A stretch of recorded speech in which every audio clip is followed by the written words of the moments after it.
everybody to the Blerdlines. This is your man Cam. With me, as always, is the Nick lover that is Josh, eternally. And we hopped on to talk about Supergirl, movie that just dropped last week. As the resident comic geeks on the squad, we took it upon ourselves to watch it. You know, we don't want to put Professor D through this because he's already given us the I am not watching any superhero movies this whole year. Yeah. So we are taking the mantle on for him. And with that, we're starting to derive a new rating system that will be Professor D. And it'll be like we figured it out. We're not there yet, but we're going to figure out what exactly that's going to be. We'll get there eventually. But we wanted to make sure we hop on, give our reactions. It's kind of the talk of it. Preface of it, a lot of it is the movie right after Man of Tomorrow. We saw a glimpse of Supergirl in Superman, which is really cool. She was kind of drunken and kind of aloof of the world. She just doesn't care. You know, she obviously has some issues. And now we pick up where that left off.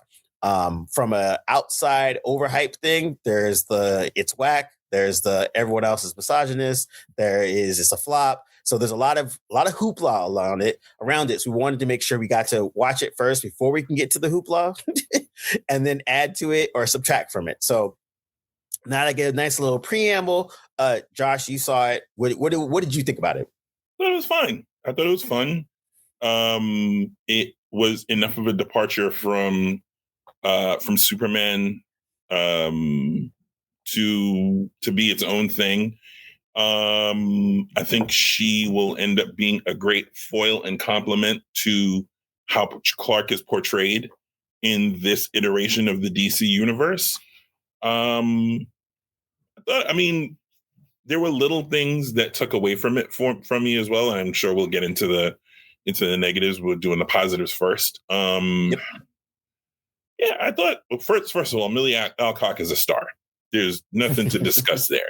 That kid has it. And anybody who says otherwise is an idiot or hasn't watched movies long enough or is just wildly sexist or just doesn't like British people or something. But objectively speaking, Millie Alcock is a star. She showed that in House of the Dragon season 1, and she shows it again. All of those talents are very much on display here in Supergirl.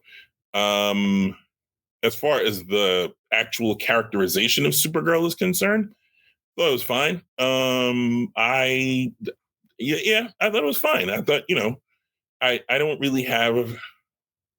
Could it have been written better? Yes, but do I have like hardcore notes? No. Yeah. So yeah, I thought it was just above a pitch straight up the middle. So I watched it, and to preface it, next to me was 2 teenage girls.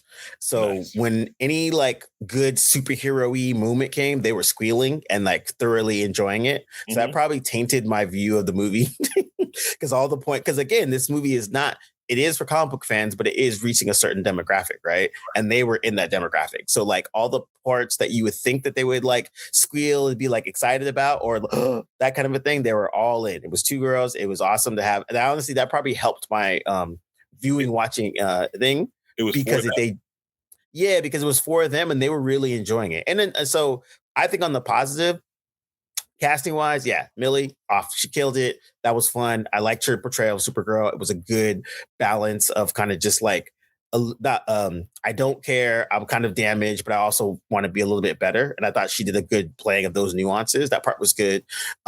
Jason Momoa as Lobo. Again, we'll talk about it in the negatives. He popped in, did his thing, popped out. Did I need him there? No. Did he distract from it? No, not really either. If anything, it was kind of like, should we give him a movie or a TV show? Let's check. And then they just threw him in. He did his thing, checked out, and I would say, yeah, why not? I would love give me an 8 episode TV show on HBO Max. I think it would be dope. Yeah. To be super. Like he was fun. He added, like I said, he added to it. He didn't really subtract to it. And yeah, I think Lobo was cool because, again, he didn't have to do much to like mess it up. And so I like that he popped in, did his thing. He had all the Lobo things. He did all the Lobo-ness. I was missing Cheesy Femme. I really wanted that. Cheesy Femme, I wanted that. I wanted that from Young Justice. That's the only thing he didn't say. He did say Bastich, which is cool. But yeah, Lobo was cool. And I think overall, like the from more on the stay on the positive stuff, the fight scenes, probably the best Superman fight scenes you've seen in anything. Like easily. Great. As a Krypton and fight, best stuff. Like it was a good balance of it. I really liked the balance of using the red and yellow sun and really calling that out to see how it changes. That was cool because then it gave us something, because I think if this was something that was completely on a yellow sun planet, it would be one of those things where it would just get boring. But Yeah, because they kept through it, yeah. And so because they kind of like kept putting her in different planets that would change her power set, I think that was dope. And that actually added to the film, because then it's like she was, doing things like, oh, shoot, I'm bleeding. This is weird. Like that kind of stuff. So I think that was a kind of a cool plan to depower her so that she would kind of fit into what was the setting was, but then also give her a little bit more extra, because if she was just super the whole time, it would have not have made sense. And I like that when she finally did kind of embrace the whole like, oh, you know what? I'm actually a good guy. Let me go save people. And it had that big moment that they wanted. I thought it was actually pretty cool. Like, again, the girls next to me, when she got powered by the sun, by the yellow sun, they were like, oh, and they started clapping and stuff. Yeah, 100%. So it's like, again, tainted my view of it because I was around people that actually are made for the movie. You have become D'Angelo, sir. You cannot people enjoying themselves. Let them enjoy it. This is a good thing, So yeah, I think those are those parts where like the action was good, casting wise was great, and was good too, and like, which I actually really enjoyed. And again, it's an enjoyable film. There's a lot of flaws in it and a lot of other things, but overall, I thought they accomplished what they wanted.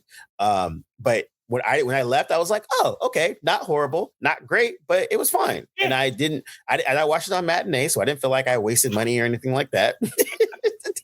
So, but in terms of that, but I really like at the very least, I enjoyed like the world they created. Shout out to all the character designers. I had a lot of fun with a lot of the aliens. One of the things that DC is really weak in is the cosmic aliens. Like, the different types of races of aliens in Marvel as a comic book geek. In DC, a little bit, Thanagarians, right? Starfire's a race, which I always forget their names. The Kryptonians. So a few here and there, but you don't really have a same sense of like the Kree, the Shi'ar, the Skrulls. Like all you can literally rifle them off really quick in Marvel and DC. A few of them, the races in their galaxy, but they're not really. There's not that many that really stick with you. So they didn't really have to do too much for there, as long as it just looked cool and fit into the world. So in those respects, I thought that was the parts that were actually pretty solid. And I think the casting of the people that were in it, to me, actually worked out well. Even the casting of the bad guy too. Like before, I was just like, oh, is this like a weak ass villain type of whatever? And then I was like, oh, this is actually kind of fun. They gave him a little bit that was different than you're just baddie. I'm doing bad stuff. He would do things like, oh, he likes eating. He's just always eating everywhere, which I thought was a cool add to it that changes the dynamic of just a regular villain that's just out here killing and maiming people. Sure. Gave him a little bit more of a personality.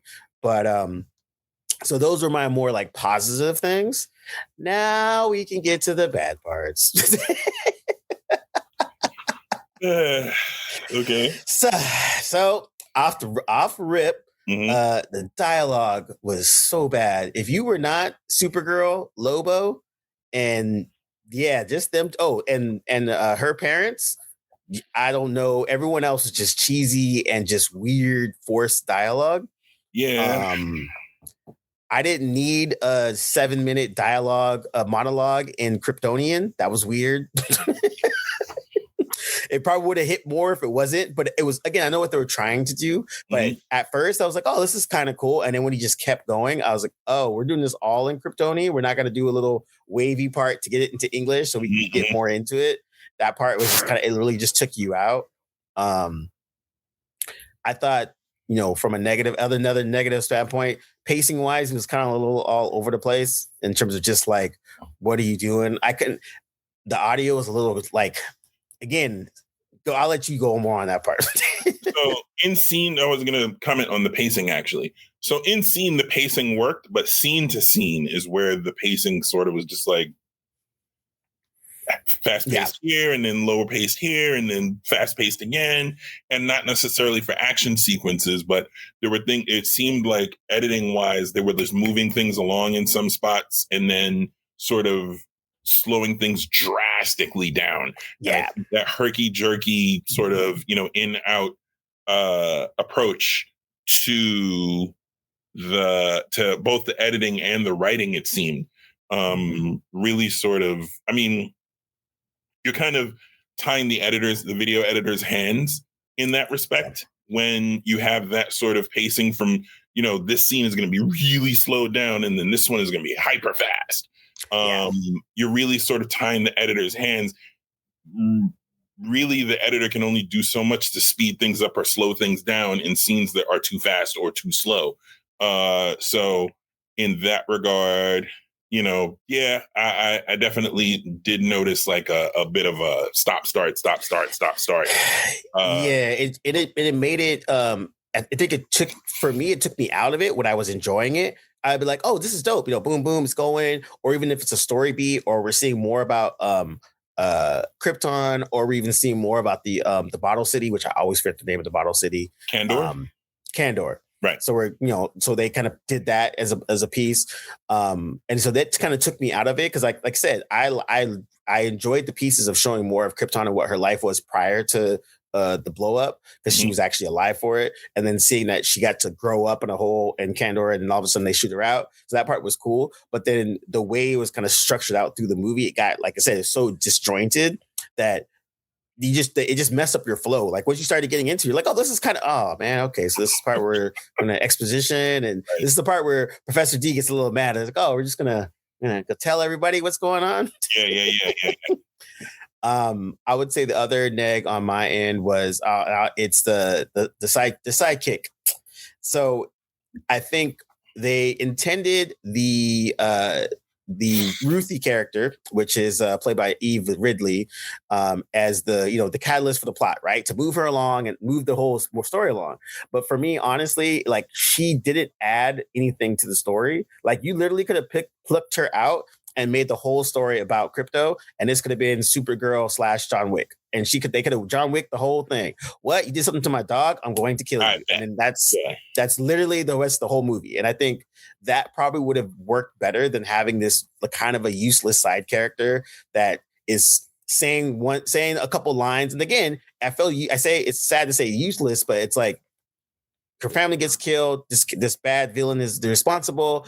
Supergirl gets tied into it. Okay, cool. As part of it was from, this is all based off of a Woman of Tomorrow for Supergirl.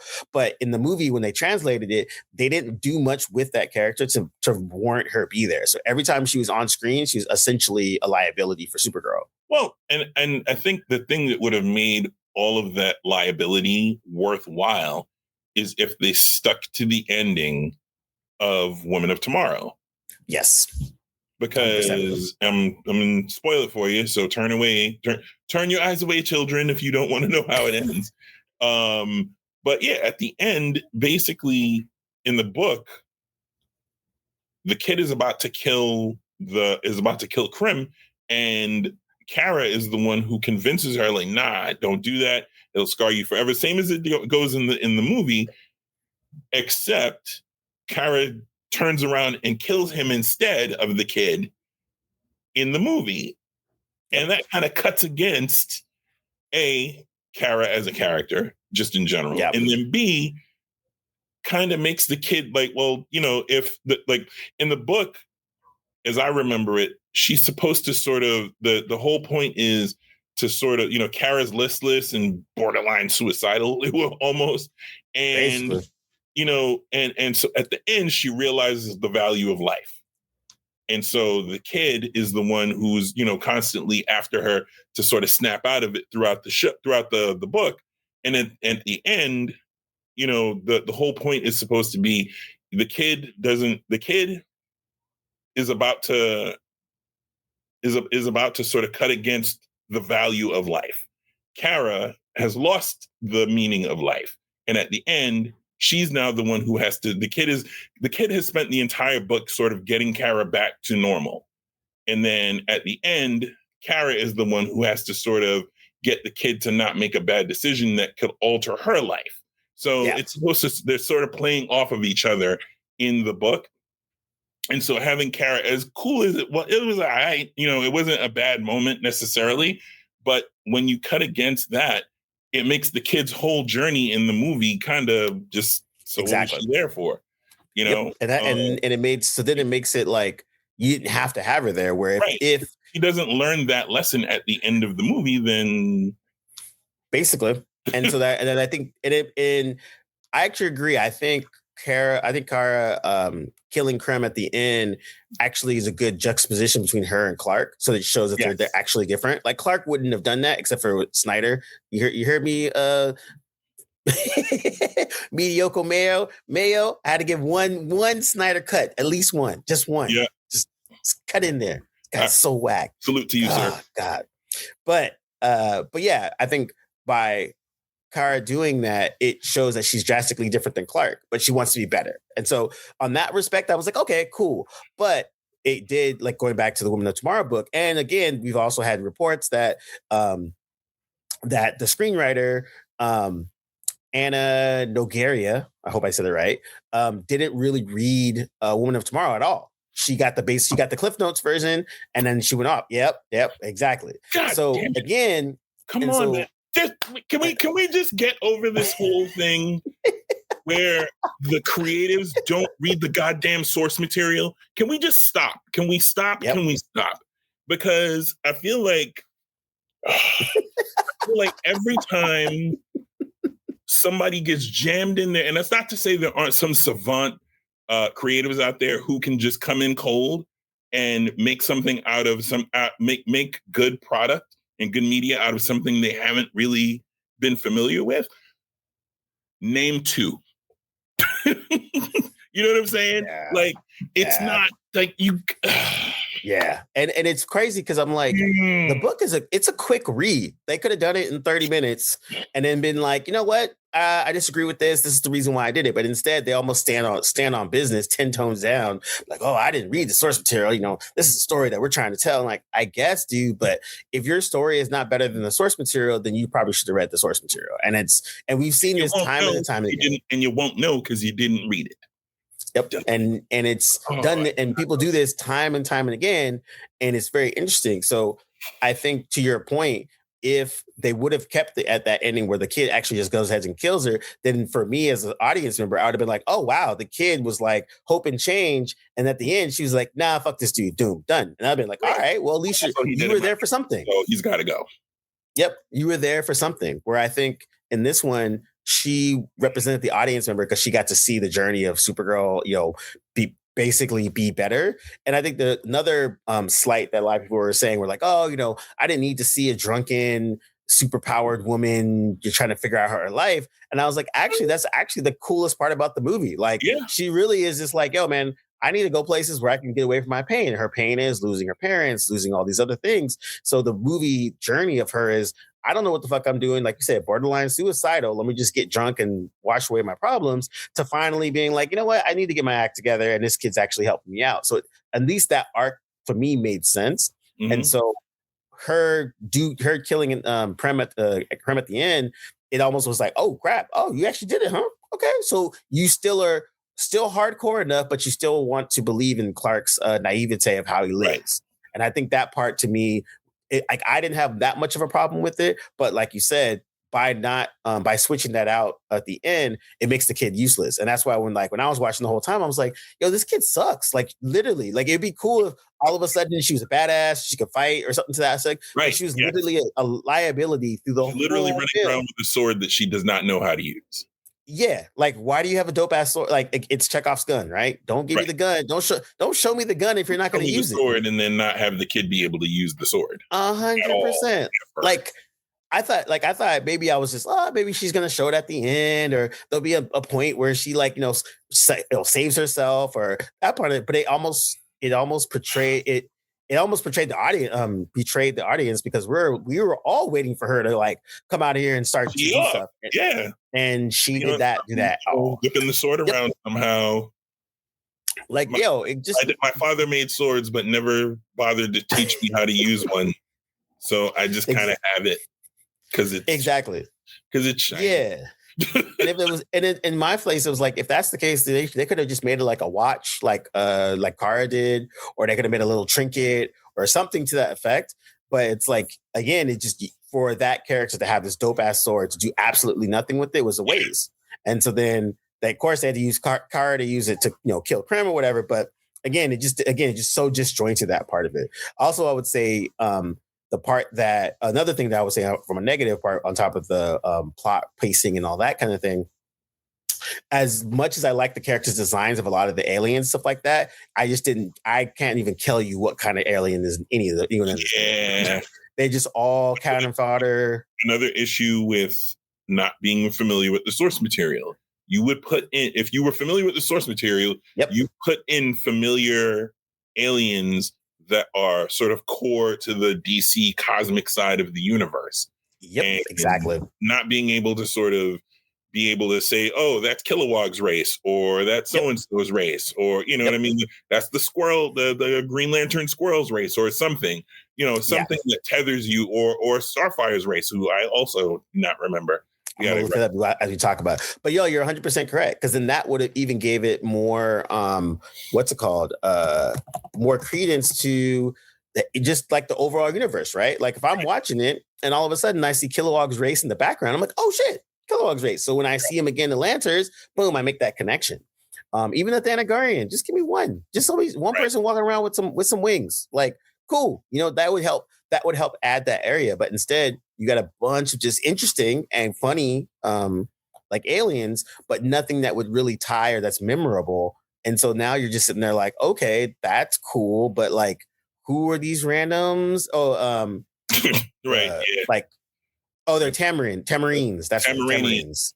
Tamarinian, there it is. Yes. But yeah, like even one of those, like just give me something. Like you could have done, there's so many different races in there that they could have thrown in the background that for all the nerds, we'd be like, oh, that's cool. And then it becomes a game. Little Easter eggs. But again, this is another problem with not having familiarity. You don't know what the Easter eggs are. So you don't know, you even in an average movie, even in a mid-level comic book movie, you get more credibility having a bunch of Easter eggs that make people go, I remember that. Oh, I recognize that. Oh, that's a comic book cover from such and such. It's just, it doesn't. And that's what makes it, and that's the part that's a disappointment, because I think, the bits and we're saying all these negative parts. I actually did enjoy it, and Professor D, shout out to him. Yes. He always says that. He was like, you guys will go on negatives and you'll be like, it wasn't that bad. Right. Yeah. 100%. But also being the comic geeks. Yeah, but being the comic geeks that we are and seeing it on the big screen, that's a good positive. But I think like you say, going back to just reading the more source material, because then even if they read the source material and didn't like it, then they have something to stand on when they say this is the reason why. Yeah, there's a basis. This is the reason why. And so I think by not doing it, that did themselves a disservice, and the rest of them too, because then it's kind of like, okay, what are we doing here? So I think in general, like I enjoyed watching it, and I thought it was, like I said, I thought it was fine, but it was funny because at first, when I'll get to the ratings, and like we're still gonna figure out a rating system, but I and I'll do this separately, but I watched Mortal Kombat 2 like right after, and the funniest part was like I was like, I came out of the movie, I was like, this is like a 2.5. It's not bad. Oh, I was about to say, if you say that Mortal Kombat 2 is better. And then I watched Mortal Kombat 2, and I was just like, Mortal Kombat 2 is like a 2.5. Oh, wait a minute. I think I need to adjust my Mortal Kombat 2 is a perfect B movie. And I don't want to talk too much about it. I'll talk about something separately, but it made me reevaluate how I was looking at Supergirl. And so again, is it enjoyable? Yes. Is it worth watching? I think it's worth, if you're a comic book person that likes this genre, yes. It's still worth Will it win anyone new? Like a new fan into this? Probably not. Will it win people that are quote unquote have superhero fatigue? I don't think so either. So I think that on those terms, that's when I'm kind of like, yeah. Right. I think that's the thing that Man of Tomorrow was trying to solve, right? They're just like, hey guys, the comic book genre is not dead. We could actually make a good Superman movie. Boom, here it is. And everyone was like, oh, wow, this is better than I thought it was going to be, you know? And actually rewatched that recently, like right after I watched Supergirl. It's a good movie. It moves the way it's supposed to move. The pacing, like you said, about Supergirl jumped out at me way more after watching James Gunn's movie. And then and doubling back to Supergirl for a second, I read something about how there was all sorts of not infighting, but there was all sorts of disagreement between James Gunn and the director about how the movie, like the tone of the movie and how the movie should sort of move and all of this and all of that. And then they tested, supposedly there's the Warner Brothers cut and then there's the original cut. And apparently the cut with you're gonna have to forgive me. I don't remember if this was a rumor that I heard or if this was part of the thing that I read about the differences. But I think one of the cuts had Kara not killing him, and then another one with her killing him. And so I think they kind of just tested pretty evenly. And so Warner Brothers was just like, use that one. But yeah. The other neg that was the negative was talking about was the overall tone of it too, right? So like Superman of Tomorrow had a lot more of a brighter tone, right? There's barely any nighttime scenes. Even if there was nighttime scenes, it was still very vibrant. And this one had a more of a duller tone, which kind of betrays the Woman of Tomorrow, the source material, because the Woman of Tomorrow, the way it was done as a comic, was a very bright film. So there's a lot of colors, all that kind of stuff. And I think that they didn't do a good job of like translating that into the movie, where it's like, you know, true, there's some dark moments in it in terms of like her going through the things and stuff, which I like. I like how they portrayed that, but the color palette of the whole film was definitely washed out enough that it kind of dulled it down a bit. And if you're a Kryptonian super anything, that you're always going to have a bright palette. That's just kind of what it is. Sure. Yeah. So also the reason why I have a problem with Mediocre Mayo, aka Snyder's Man of Steel, because the whole palette of that is dreary and dark and boring. And so, even though the symbol for Superman is supposed to represent hope in Krypton, exactly. That is exactly. And I watched that recently too, and that is one of the most hopeless films I've ever seen in my life. It's my favorite. Well, my favorite scene. Stop. He's like, hey, son, that is not of this earth, that could move in a blink of an eye. Why don't you just come and save me real quick before I die? Do not save me. I will sacrifice myself so that you can keep your secret, even though no one will probably even see you if you do this quickly enough. No. We don't have quite enough money to pay Kevin Costner to continue into the third act. So that's my third Mediocre Mayo mention again. Damn it. Mediocre Mayo mentioned. Yeah, there you go. Ha ha. Coming for you, Snyder Bros. But yeah, just the palette again, right? Kara is supposed to be the bright, funny, sunny person. And again, right. If they made half the film in that kind of dreariness, because that's where her mental state was, it would make perfect sense. And like as she starts to gain hope in the third act.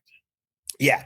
Exactly. When she gets into the suit, when she's kind of like feeling herself, yeah, everything should be some bright, sunny, shiny people. But it goes like 10% up higher. You're just like, oh, come on, dog. Like, like just color key it just a little bit, because then you're telling me that she has hope. But instead, you're saying she's dreary the whole film, and maybe like 5 seconds more, literally the last 3 minutes of the movie, all of a sudden everything's like yellows and reds and blues and more like happy because, you know, that kind of a thing. Also, good trick with Crypto, keeping him out of the whole film, because that would have been expensive. Well, expensive and annoying. One of the things that jumps out at me, again, rewatching Superman, is Crypto's annoying. Super annoying.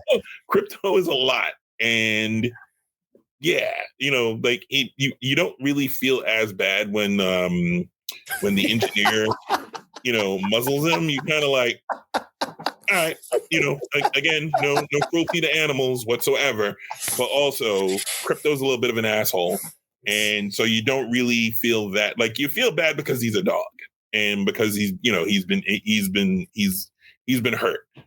But you don't feel bad because Crypto's also an asshole. So you kind of like. And this is why I'm a cat person. Shout out to Professor D, who is also a cat person.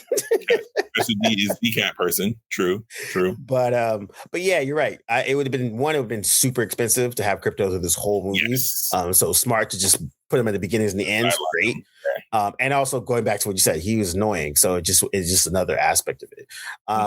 So I would say, like, we kind of covered a good ground of like positives, negatives, stuff in the middle. I think a lot of the hate that the film is getting is a little dumb and overblown. And it makes it worse because like there's some really solid points to critique the film at, right? Yes. But with all this extra dumbness, it just gets kind of pushed aside. Where it's like, no, you could actually have a valid opinion about this film. Like it's not a great film. But it's not horrible either, right? There are moments in it that are actually worth watching. Like I said, I had an enjoyable time watching it, but I can definitely critique it to parts that they could have done better or things that just didn't hit that mark. Yeah, and so I think it's go ahead. I think from a technical standpoint, which you alluded to earlier, aside from the editing, the visuals were great. I thought visually the movie, the overall visual language of the film carried over from scene to scene, from act to act.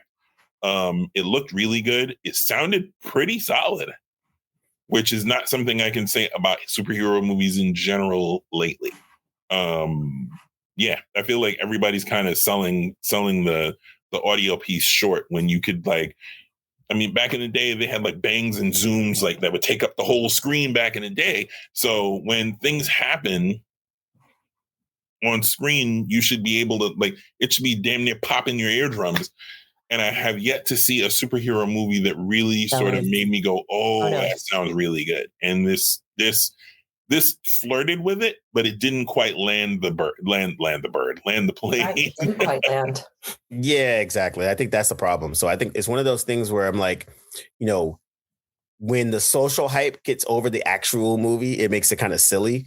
Where it's just like, dude, you can literally give good critiques of this film and be like, yeah, 100%. Or you could be like, yo, I enjoyed it, but these are the problems that we have. And that's kind of where we kind of land on it. Professor D is correct. We do grade on a scale because we are comic book geeks. That's a little bit of a curve. Yep. But I think overall, like, I enjoyed it in the moment of it. I want to go watch it a second time, but I definitely want to see Man of Tomorrow, Superman first again, just to kind of get that refresh. I can't subject myself to Man of Steel again. I can't do it. I don't know. I don't know if I could do it. I watched it again recently because it was on and I was working, and I couldn't find the remote. But although we could do it for our rewatched series. I was thinking about that as you were talking about that. So maybe I should take some time to watch a mediocre fourth time don't rush. Movie again. Don't rush. But yeah. No, I think, we were talking about, what would you get this film rating wise and all that kind of stuff. And I was going to say I put it out of 5. We're going to have an official rating. We're going to talk amongst the fellas about how we're going to rate our stuff. But for right now, we'll just do 0 to 5 or whatever. Sure. I was going to say I gave it a 3 out of 5. Just for me, I was like, oh, I enjoyed it, that kind of a thing. Then I remind myself of the sidekick chick, and she sucks so much that I'll take a whole half off that and just put, because that a 2.5. I might have to, man. I might have to, just with her uselessness. Like that was the thing too. There's a part in the movie where Lobo's talking to the chicks, and he's like, "You guys are useless." And it's funny because it's like not Kara, but like, yeah, the Riki was like super useless in this whole film. Oh, yeah, and I didn't talk about Lobo. Yeah, Lobo. I mean, I think we've had in our heads that this dude was going to play Lobo even before he played Aquaman. So yes, I would say he didn't surpass expectations. He literally hit the mark. I would say he literally landed where he was supposed to land. And so so as a result, you're not like, oh my God, he was so great. He was like, yeah, that's exactly what I thought he was going to do. Yeah, exactly. And honestly, it was, again, did he need to be in it? Nope. But did he take away from it? Nope. He added, if anything. Not. He was fun. And they made sure that they stayed it as Lobo as possible, because even at the end, Lobo does a bunch of and what I like is when he shows up, the first thing Kara says is like, "Oh, damn it." Yeah. And that's exactly what you need to see when you see Lobo, because you're just like, it was a good introduction, the way he was there, and like it was good to see him fight for the part that he was. Mm-hmm. But I liked that it was stayed true to exactly what he literally came in there. I was like, yo, I got this dude to kill. You guys are in my way. Boom, boom, boom. All right, I killed this dude. Let me chop his head. I'm out. Like, he wasn't trying to save the day. I'm trying to get this dude's bounty, and that's just what it is. Anything that gets in the way of that, probably gonna have to yeah. And honestly, I would say that him and interaction with the kid was probably one of my favorite parts. Yes. Because he was literally showing like, yeah, I have a code. I'm all about the money, dude. Like, revenge is cool, whatever. You do what you need to do. But I'm just here to get my bounty and I'm out. And like, I like that they stayed true to that through the whole film. Where like, legit, he beat up a bunch of bad guys and kind of helped Kara out. But then once he got his bounty, he was like, all right, about to cause some chaos and I'm out. And that was perfect. Like, wait, I get to blow some stuff up before I leave. All right, cool. I'll do that first. Exactly. Which made more work for Kara. Yes, exactly. And it made more work for Kara because she had to be like, oh crap, I gotta go save people now because he just blew up the shit. But that, to me, that worked out well. So so then, you know what? For that, I will give it another 0.25. So I will say 2.75 out of 5. I'm not going to give it a solid 3 because that little girl was so freaking annoying, and because there was no payoff, it just made it her whole arc useless. So let me make sure I'm clear here. So 3 being dead center, you're willing to push it towards less good? No, more said I put 2.75. Oh, that's good. Yeah. 2.75 is still left. I'm dropping. So that's left of center. Yeah, I dropped it at 0.5 because the chick was so annoying, but then I added another 0.25 because Lobo was cool. So 2.75 is where I'm going to land. I'm good with a 3. I'm not willing to. I'm not prepared to make it less than average. If 3 is average, this was average. Yeah, and so like, and to all the comic fans, you should 100% go see it. If you're a DC fan, if you're a DC Superman fan, it's worth watching. If you're I'm tired of superhero fan, don't watch it. It's not going to be anything for you. Yeah, wait for streaming, catch it when you want to. There's no rush for you to see it. I think it's one of those things where like, Professor D has a good point when he says that, where it's like, we have superhero fatigue. And honestly, they all got high on their own supply. They were writing and coasting on superhero type genres for the last 20 years. I can't believe I can't say that. It's almost 20 now. And they were just kind of putting out slop. And I think that the bar got set so high, and that they're just assuming that everyone's going to come out for this. And that's not the case. And that's like, you still got to make a good movie. And I think that I agree with Josh, if they would have, if the writer would have at least looked at the source material and figured out better ways, or at least be able to do that, we'd be fine. But the fact that we have to watch it and we have to reference the source material as why this isn't that good automatically shows you that the writer couldn't really, pull it off in the end. I will say this though. I hope this is a lesson to DC executives above James Gunn and Peter Safran to just let this dude rock. Like, I don't think there needs to be intervention from the studio. I don't think like either he's in charge or he's not. You know what I'm saying? Like, let the guy run the show. Let him make the decisions he needs to make, and like put that the mandates that he's laying out are the things that are wrong with Marvel movies. Yeah. So, like, you can't have people come in that aren't familiar with the source material. The end. Like, that is literally the Achilles heel that is making Marvel limp into whatever this phase is that they're about to end.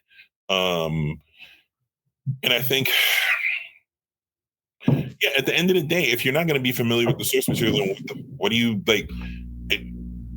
People like, I don't understand why that's a thing with comic book movie. Like, I get the logic that the concern is, well, maybe, the concern is, well, if I let Josh and Cam do an X-Men movie, they're just going to OD on the things that they nerd out about when it comes to X-Men, which probably would be true. However, we do it right and it'd be good. That said, you can't have someone do like, if I don't know, 30 whatever it is, to 50 Shades of Grey, whatever the hell that movie was, whatever that book was. Could you imagine someone making that book into a movie and not having read that book? Yeah, good point. Like, come on, B. And that's a horrible book and a horrible movie. But yeah, exactly. It would be a worse movie. Yeah, that was pretty bad. But I think you're correct, and I think that's the part where watching this, it reeked of executive meddling. Yes. So I'm gonna they're gonna have to do a director's cut. Damn it! And it's and it's probably gonna be better, and we know it is. There's probably gonna be a director's cut, and it's probably gonna release on HBO Max, and they're gonna make it a thing. Mm-hmm. But watching this, that's what it feels like. It definitely feels like there was another cut that was better, and this is the one that got out to the masses. And then they're gonna backtread or whatever. I don't believe it's a flop in terms of like how they're portraying it. No. Money wise, money wise and all that stuff. Yeah, exactly. We'll figure that part out. But I personally I don't feel like, oh man, I wasted my time watching this. I'm more like, oh man, the pieces were there. There's some good stuff there. It was enjoyable for what it was, but it probably could have been better. Yes. And I think that is where we'll leave it.